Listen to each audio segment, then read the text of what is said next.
அனைவருக்கும் வணக்கம். நாம் இன்று பார்க்க இருப்பது நவராத்திரி 6ஆம் நாள் வழிபடப்படும் தெய்வமான காத்தியாயினி அம்மனின் கதை. முன்னொரு காலத்தில் அசுரர்களின் வலிமை உலகையே அதிர செய்தது. அசுரர்களில் மிக சக்தி வாய்ந்தவன் மகிஷாசுரன். அவன் கடுமையான தவம் செய்து பிரம்மாவிடம் வரம் பெற்றான்.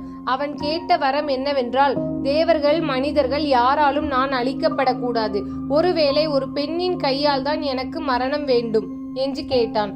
பிரம்மா வரம் கொடுத்தார். அந்த வரத்தின் பலத்தில் மகிஷாசுரன் பெருமையுடன் அகந்தையுடன் நடந்தான். அவன் தேவர்களின் உலகத்தை கைப்பற்றி இந்திரன், சூரியன், சந்திரன், அக்னி போன்ற அனைவரையும் அடக்கினான். தேவர்கள் வானத்தில் இருந்து அகற்றப்பட்டு மனிதர்கள் துன்பத்தில் மூழ்கினர். யாகங்கள் நிறுத்தப்பட்டு தர்மங்கள் அழிந்த அசுர ஆட்சி உலகையே மூடிவிட்டது. இதை தாங்க முடியாமல் தேவர்கள் பிரம்மா, விஷ்ணு, சிவன் ஆகிய மூவரையும் அடைந்து தங்கள் துயரத்தை பகிர்ந்தனர். அப்போது மூவரும் சிந்தித்து பெண் சக்தி மட்டுமே அவனை வெல்லும் என்று முடிவுற்றனர். அனைவரும் தங்கள் சக்தியை ஒளி வடிவில் வெளிப்படுத்தினர். அந்த ஒளிகள் ஒன்று சேர்ந்து ஒரு பெரிய ஒளிக்கதிராக மாறின. அந்த ஒளிக்கதிரிலிருந்து பிரகாசமாய், வீரமாய், அழகாய் தோன்றினாள் காத்தியாயினி அம்மன். அவள் தோற்றமே தேவர்களுக்கு துணிவை அளித்தது.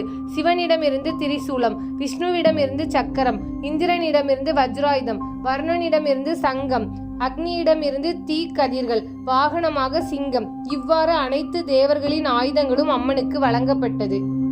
காத்தியாயினி அம்மன் சிங்கத்தில் ஏறி அசுரர்களை எதிர்த்து போருக்கு வந்தாள். போர்க்களம் முழுவதும் தேவியின் சப்தத்தால் அதிர்ந்தது. மகிஷாசுரன் பல்வேறு உருவங்களில் மாறினான். மனிதன், சிங்கம், யானை, இறுதியில் பெரும் எருமையாக மாறினான். ஒவ்வொரு முறையும் அவன் தாக்கினாலும் காத்தியாயினி அம்மன் வீரத்தோடு எதிர்த்து சாய்த்தாள். அவள் சக்கரத்தால், திரிசூலத்தால், வாளால் அசுரர்களை அழித்தாள். இறுதியில் மகிஷாசுரன் எருமை வடிவில் வந்து கொடூரமாக சண்டை போட்டான். அவனை அடக்க முடியாமல் போகும்போது தேவி சிங்கத்தின் மேல் நின்று தனது திரிசூலத்தால் அவனை தாக்கி சாய்த்தாள். மகிஷாசுரன் அங்கே உயிரிழந்தான். அந்த நிமிடம் உலகம் முழுவதும் அமைதி வந்தது. தேவர்கள் அனைவரும் ஜெயம் ஜெயம் என்று ஆரவாரம் செய்தனர். காத்தியாயினி அம்மன் மகிஷாசுர மர்தினி என்ற பெயரில் புகழ் பெற்றாள். அம்மனை வணங்கும் போது பல நன்மைகள் நமக்கு கிடைக்கும். பல பெண்கள் விரைவில் நல்ல துணைவனை பெற வேண்டி காத்தியாயினி அம்மனை வணங்குகிறார்கள். இதனால் திருமண தாமதம் நீங்கும்.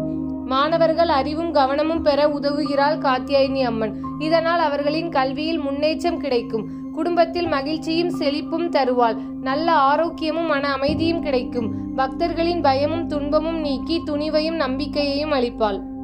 புராணங்களில் கூறப்படுவது, ஒரு முறை பிரஜாபதி மகிழ்ச்சி தனது மகளுக்காக அம்மனை வணங்கிய போது அவளுக்கு நல்ல கணவன் கிடைத்ததாகவும், அதனால் திருமண வாழ்வில் சிறப்பு வேண்டுவோர் இவ்வம்மனை சிறப்பாக வழிபடுகின்றனர் எனவும் கூறுகிறது.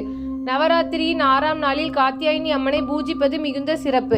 மஞ்சள் நிற பூக்களால் அலங்கரிக்கிறார்கள். மஞ்சள் உடையுடன் அம்மனை அலங்கரிப்பது வழக்கம். பால், தயிர், வெல்லம் கலந்து செய்யப்பட்ட இனிப்புகள் நைவேத்தியமாக செலுத்தப்படுகின்றன. ஓம் ஹ்ரீம் காத்தியாயினியே நமக என்ற மந்திரத்தை சொன்னால் அம்மனின் அருள் கிடைக்கும்.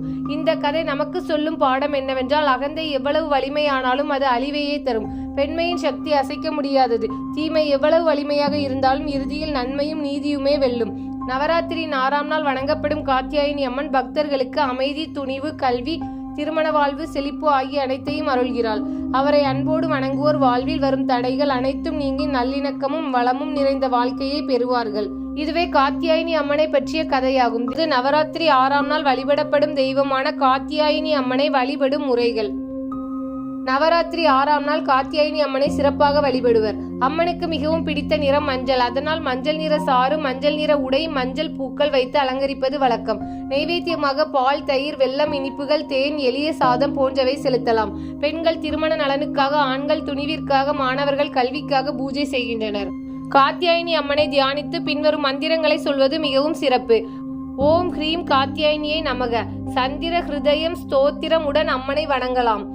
பெண்கள் குறிப்பாக திருமண தாமதம் நீங்க காத்தியாயினி விரதம் செய்து அம்மனை வழிபடுகின்றனர். விரத நாட்களில் எளிய உணவு, பழங்கள், பால் ஆகியவற்றை மட்டும் உண்டு அம்மனை தியானிக்கிறார்கள். காலை மாலை தெய்வ ஆலயத்தில் விளக்கேற்றி அம்மனை பாடல்கள், ஸ்தோத்திரங்கள் மூலம் வணங்குகிறார்கள். அம்மனுக்கு குங்குமம், மஞ்சள், சந்தனம், சிவப்பு மலர் செலுத்துவது சிறப்பு. சிங்கத்தில் அமர்ந்திருக்கும் அம்மன் உருவத்தை மனதில் தியானித்தால் மன வலிமை அதிகரிக்கும். மாலை நேரத்தில் தீபமேற்றி துர்க்கை பாடல்கள் பாடுவது மிகவும் புண்ணியம். காத்தியாயினி அம்மனை பிரதானமாக இந்தியாவில் பல மாநிலங்களில் வணங்குகிறார்கள். குறிப்பாக அயோத்தியாவில் காத்தியாயினி அம்மனுக்கென தனி ஆலயம் உள்ளது. நவராத்திரி காலத்தில் ஆயிரக்கணக்கான பக்தர்கள் வந்து வழிபடுகின்றனர். காஞ்சிபுரம் காமாட்சி அம்மன் ஆலயத்தில் நவராத்திரி காலத்தில் காத்தியாயினி அம்மன் வடிவமும் சிறப்பாக வணங்கப்படுகிறது. மதுரை மீனாட்சி அம்மன் கோவிலில் மீனாட்சி அம்மன் சக்தியின் பல வடிவங்களாக போற்றப்படுகிறார். அதில் காத்தியாயினி அம்மன் வழிபாடும் இடம்பெறுகிறது. கேரளாவில் சோட்டானிக்கரை பகவதி அம்மன் ஆலயத்தில் சோட்டானிக்கரை பகவதி காத்தியாயினி தேவியின் அவதாரமாக போற்றப்படுகிறாள். ஆயிரக்கணக்கான பக்தர்கள் நவராத்திரியில் இங்கு வந்து சிறப்பு பூஜை செய்கிறார்கள். கர்நாடகத்தில் உள்ள மைசூர் சாமுண்டி மலையில் சாமுண்டி தேவியும் காத்தியாயினி தேவியின் வடிவமாக கருதப்படுகிறாள். இங்கு நடைபெறும் தசரா விழா உலக புகழ் பெற்றது. வட இந்தியாவில் காத்தியாயினி பீடங்கள் பல இடங்களில் உள்ளன. தென்னிந்தியாவில் மதுரை, உஜ்ஜயினி, வாரணாசி போன்ற சக்தி பீடங்களில் நவராத்திரி காலங்களில் காத்தியாயினி அம்மனை சிறப்பாக வழிபடுகிறார்கள்.